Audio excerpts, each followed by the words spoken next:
जे प्रोसिजर आहे ना ही फार कठीण आहे, एकदम सोपी नाही आहे. महाराष्ट्रामध्येच अनारसा बनलेला जातो. मला बाकी ठिकाणचं तर माहिती नाही, कारण मी MP मध्ये तसं कुणाकडे खाल्लेला नाही आहे.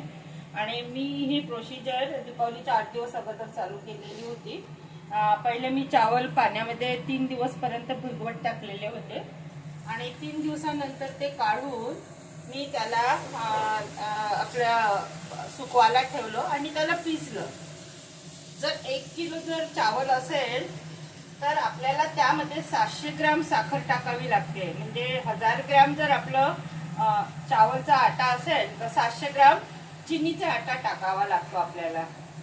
आणि त्याला 3 दिवस पर्यंत मुरू द्यावं लागते, तेव्हाच हे असं खमीर बनतात. ते बघा किती खमीर आणि किती छान बनत आहे. एक काढलेला आहे, आता मी हा दुसरा काढत आहे.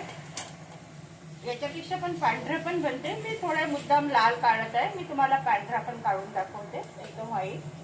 ठीक आहे, बघा की आता मी तुम्हाला एकदम व्हाईट काढून दाखवते. तो अगदी स्लो आचेवर आणि थोडासा स्लो मध्ये करावा लागतो, तेव्हा तो व्हाईट होतो.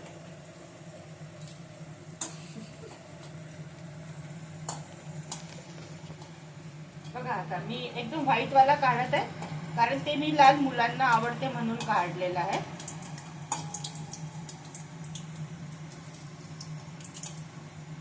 त्यामध्ये वरून आपल्याला असं छान छान तूप टाकावं लागतं, तेव्हाच तो चांगला असं त्याला जाळी येते. मराठीत जाळी म्हणते.